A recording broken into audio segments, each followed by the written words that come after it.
Nunca imaginé que a los 68 años me encontraría despertando en una cama hospitalaria completamente abandonada, observando las paredes blancas, mientras el sonido de mi respiración me confirmaba que aún continuaba con vida. La molestia en mi pecho había iniciado aquella mañana como una opresión incómoda, similar a tener una roca pesada presionando mis costillas. Al llegar las 3 de la tarde, esa incomodidad se había transformado en una garra feroz que estrujaba mi corazón hasta robarme el aliento.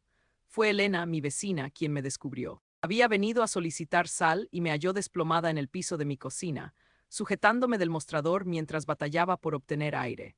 Ni siquiera conservo recuerdos del traslado en la ambulancia, únicamente fragmentos de voces urgentes y el sonido agudo de las sirenas que parecían vociferar lo que yo era incapaz de expresar. El doctor, un hombre juvenil con mirada fatigada, me explicó que había experimentado un infarto severo del miocardio.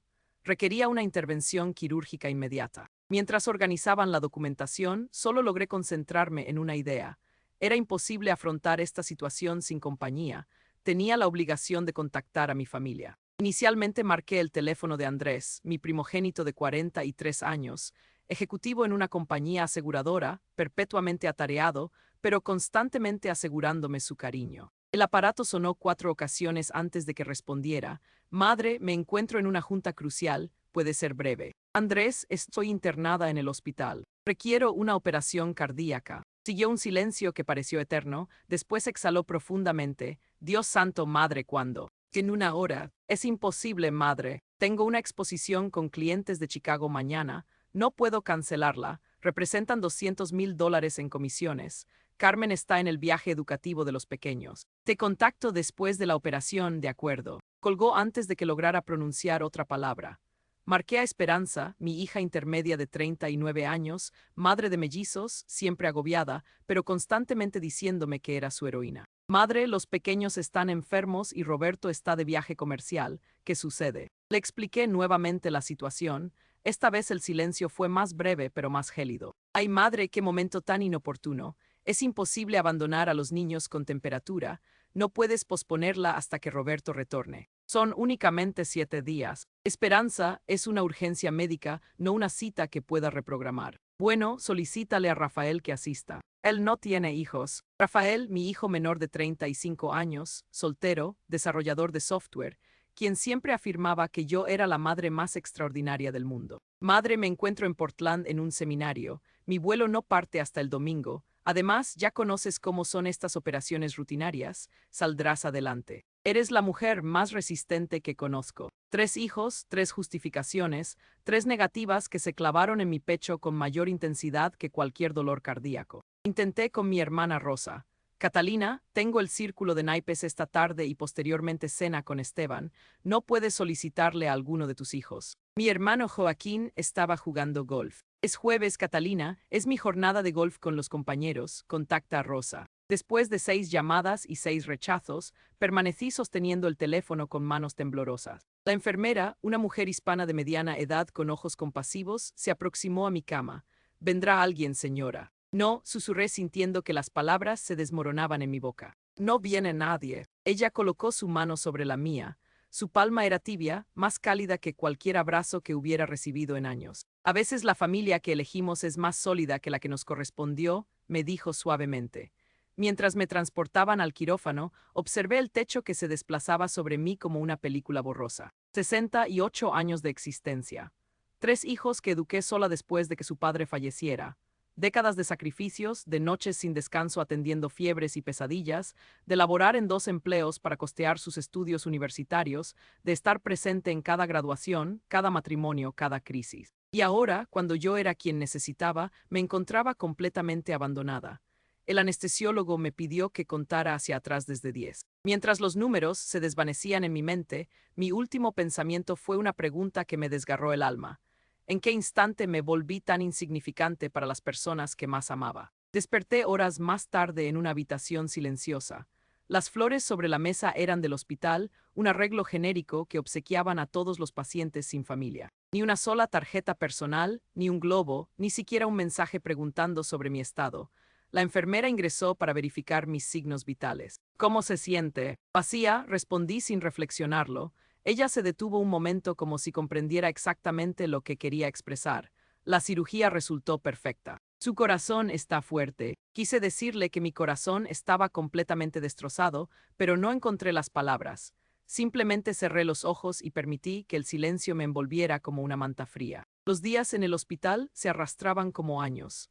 Cada mañana despertaba esperando que alguien hubiera reconsiderado, que alguien apareciera con una explicación y un abrazo. Pero las horas transcurrían marcadas únicamente por las visitas rutinarias de las enfermeras y los cambios de turno del personal médico. La habitación contigua tenía un flujo constante de visitantes. Una señora mayor con una fractura de cadera que recibía flores frescas cada día. Sus nietos corrían por los pasillos. Su hija le leía el periódico en voz alta. Su yerno le traía café de su cafetería favorita. Yo fingía dormir cuando pasaban por mi puerta, pero los observaba por el rabillo del ojo tratando de entender qué había hecho incorrectamente para no merecer ni una fracción de esa atención. La doctora Rodríguez venía cada día para revisar mi progreso. Era una mujer de 50 y tantos años, directa pero amable. El tercer día me preguntó algo que me quebró completamente. Señora Catalina, ¿está segura de que no desea que contactemos a alguien? Es importante tener apoyo emocional durante la recuperación. Ya contacté a todos, le dije mirando hacia la ventana para que no viera las lágrimas. Están muy ocupados. Ella permaneció en silencio unos segundos, luego cerró mi expediente y se sentó en la silla junto a mi cama. En mis 20 años como cardióloga, he observado de todo, pero las heridas que más tardan en sanar no son las del corazón físico. Esa noche, sola en la oscuridad, comencé a repasar mi vida como si fuera una película que había visto demasiadas veces. Cuando había comenzado este distanciamiento, cuando dejé de ser una madre querida para convertirme en una obligación molesta, recordé cuando Andrés tenía 8 años y se enfermó de pulmonía. Pasé 5 noches sin descanso en su cuarto, tomándole la temperatura cada hora, administrándole medicamentos, leyéndole cuentos con voz ronca. Cuando se recuperó, me abrazó tan fuerte que pensé que nunca me soltaría. Eres la mejor mamá del mundo, me había susurrado al oído. ¿Dónde estaba ese niño ahora? ¿Dónde estaba esa conexión que pensé que perduraría para siempre? Pensé en Esperanza cuando tenía 15 años y su primer novio la abandonó para ir al baile de graduación con otra chica. Lloró en mis brazos durante horas, mientras yo le acariciaba el cabello y le prometía que algún día encontraría a alguien que la valorara de verdad. Preparamos galletas hasta las 3 de la madrugada y vimos comedias románticas hasta que se quedó dormida en el sofá. Mamá, no sé qué haría sin ti, me había dicho antes de cerrar los ojos. ¿En qué momento dejé de ser su refugio para convertirme en una carga? Rafael había sido mi bebé durante más tiempo. Cuando falleció su padre, él tenía apenas 12 años. Pasamos 2 años durmiendo en la misma cama porque tenía pesadillas. Yo laboraba de día como secretaria y de noche limpiaba oficinas para poder costear sus clases de computación. Una Navidad, cuando solo pude comprarle un juego usado, me abrazó y me dijo, «Mamá, eres mejor que cualquier regalo». ¿Cuándo había perdido esa gratitud? ¿Cuándo se había vuelto tan normal que yo siempre estuviera disponible, que dejó de valorarlo? La verdad era que había sido demasiado buena madre. Había estado tan presente, había resuelto tantos problemas, había sido tan confiable que mis hijos nunca aprendieron a preocuparse por mí. Siempre fui la fuerte, la que tenía todo bajo control, la que nunca necesitaba nada. Cuando Andrés se divorció hace 5 años, se mudó a mi casa durante 8 meses. Yo cocinaba, lavaba su ropa, cuidaba a sus hijos los fines de semana. Nunca me pidió ayuda oficialmente, simplemente asumió que estaría ahí y estuve. Cuando Esperanza tuvo problemas económicos, le presté $5,000 que nunca me devolvió. Cuando Rafael perdió su trabajo, pagué su renta durante 3 meses. Nunca les cobré intereses, nunca les puse fechas límite, nunca les hice sentir que me debían algo. Quizás ese había sido mi error. Había dado tanto amor incondicional que ellos lo tomaron como algo garantizado, como el aire que respiramos sin pensarlo. La enfermera del turno nocturno, una joven llamada Patricia, a menudo se quedaba unos minutos extra conmigo. La cuarta noche me preguntó si tenía fotografías de mi familia. Le mostré las imágenes en mi teléfono, Andrés en su oficina elegante, Esperanza con sus mellizos en Disney World, Rafael en su conferencia de tecnología. Se ven exitosos, me dijo Patricia. Sí, respondí, están muy bien. ¿Y usted está bien? La pregunta me tomó por sorpresa, nadie me había preguntado eso en años, siempre era, ¿cómo están los niños? ¿O qué tal Andrés? ¿O Esperanza sigue trabajando? Pero nunca ¿cómo está Catalina? No lo sé, le confesé. Creo que perdí la costumbre de importarme. Patricia me miró con esos ojos sabios que a veces tienen las personas jóvenes. Señora Catalina, nunca es demasiado tarde para empezar a importarse de nuevo. Esa noche, después de que se fue, me quedé mirando el techo y me hice una pregunta que me asustó. Si mañana mejoraba y me daban de alta, ¿qué me estaría esperando en casa? Una casa vacía, un teléfono silencioso, una vida que había construido completamente alrededor de personas que ya no tenían espacio para mí. Por primera vez en décadas, no sabía qué venía después, y esa incertidumbre era más aterradora que cualquier cirugía del corazón. Era el quinto día cuando mi mundo se detuvo por completo. Estaba sentada en la cama, picoteando el almuerzo insípido del hospital y viendo las noticias en la televisión pequeña, cuando escuché pasos en el pasillo. No era el sonido apresurado de las enfermeras ni el caminar profesional de los médicos. Estos pasos eran lentos, deliberados, como si la persona estuviera reuniendo valor para entrar. Cuando la figura apareció en el marco de mi puerta, el tenedor se me cayó de las manos y hizo un ruido metálico contra el plato. Mi corazón, que acababa de ser reparado quirúrgicamente, se aceleró de una manera que me hizo temer que necesitara otra cirugía. Santiago. Santiago Mendoza, el hombre que había amado con cada fibra de mi ser cuando tenía 23 años. El hombre que había desaparecido de mi vida hace 45 años cuando mi familia decidió que no era lo suficientemente bueno para mí. El hombre con quien había soñado casarme bajo los robles de mi pueblo natal, hasta que la realidad y las expectativas familiares se interpusieron entre nosotros. Estaba parado en la entrada, sosteniendo un ramo de azaleas blancas.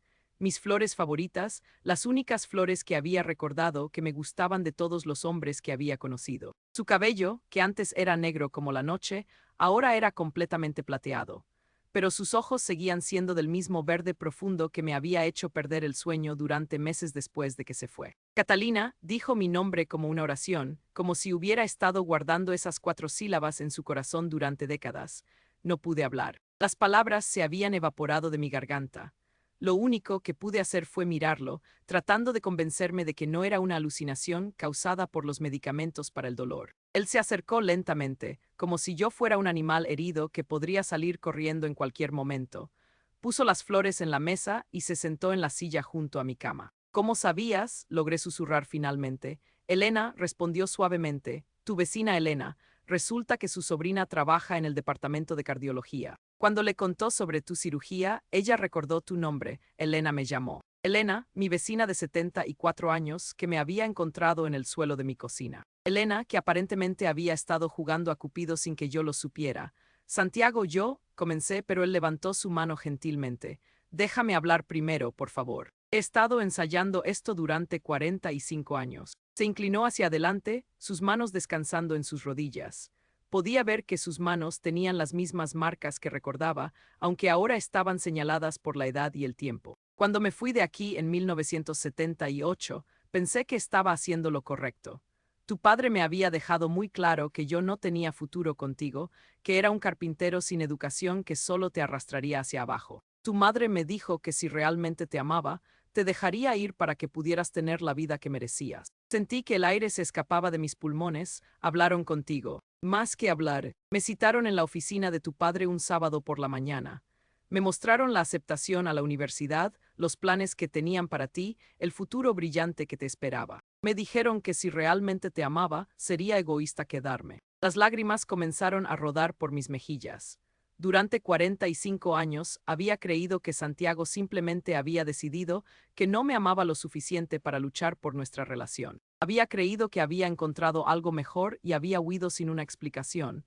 Yo te esperé, susurré. Esperé durante meses que regresaras. Pensé que habías encontrado a alguien más en la ciudad. Nunca hubo nadie más, Catalina, nunca. La forma en que dijo esas palabras, con tanta certeza y dolor, me partió el corazón de una manera completamente diferente a cómo se había roto cuando mis hijos no vinieron al hospital. Nunca te casaste. Él negó con la cabeza lentamente. Estuve comprometido una vez, hace unos 20 años, pero en el altar, cuando el padre preguntó si la tomaba como esposa, lo único que pude pensar fue en ti. No pude pronunciar las palabras. Santiago, déjame terminar, por favor. Su voz era más firme ahora, como si hubiera encontrado el coraje que había estado buscando. He construido una buena vida. Mi empresa de construcción creció. Tengo propiedades por todo el estado, más dinero del que necesito. Pero cada día de estos 45 años me he preguntado qué habría pasado si hubiera luchado por ti. si hubieras sido lo suficientemente valiente para desafiar a tu familia. Se puso de pie y caminó hacia la ventana, mirando hacia el estacionamiento donde probablemente había dejado su auto. Cuando Elena me llamó y me dijo que habías estado sola durante la cirugía, que tu familia no había venido, sentí una rabia que no había sentido desde que era joven. Pero también sentí algo más. Se volvió hacia mí y en sus ojos pude ver al hombre de 25 años que había amado con toda mi alma. Sentí esperanza. Esperanza de que tal vez, después de todos estos años, después de todas las decisiones que otros tomaron por nosotros, tal vez podríamos tener una segunda oportunidad. Mi corazón estaba latiendo tan fuerte que estaba segura de que él podía escucharlo. 45 años de preguntas sin respuesta de repente tenían sentido. 45 años de una vida vivida en el carril que otros habían escogido para mí se desmoronaron en ese momento. Santiago, logré decir, mi voz temblando, ¿qué estás diciéndome exactamente? Él regresó a la silla y tomó mi mano entre las suyas. Sus palmas estaban calientes y ásperas, manos de un hombre que había trabajado duro toda su vida, manos honestas. Te estoy diciendo que nunca dejé de amarte. Te estoy diciendo que si me das una oportunidad, quiero pasar el resto de mi vida compensándote por todos los años que perdimos. Te estoy diciendo que no tienes que estar sola nunca más. Las palabras que siguieron salieron de algún lugar profundo dentro de mí, un lugar que había mantenido cerrado durante décadas. Yo nunca paré de amarte tampoco. Él cerró los ojos como si hubiera estado conteniendo la respiración durante 45 años y finalmente pudiera exhalar. Cuando los abrió de nuevo, había lágrimas corriendo por sus mejillas. Entonces no perdamos ni un día más, Catalina, por favor. Por primera vez desde que había despertado en este hospital, no me sentía sola. Por primera vez en décadas, sentía que tal vez la vida todavía tenía sorpresas hermosas guardadas para mí.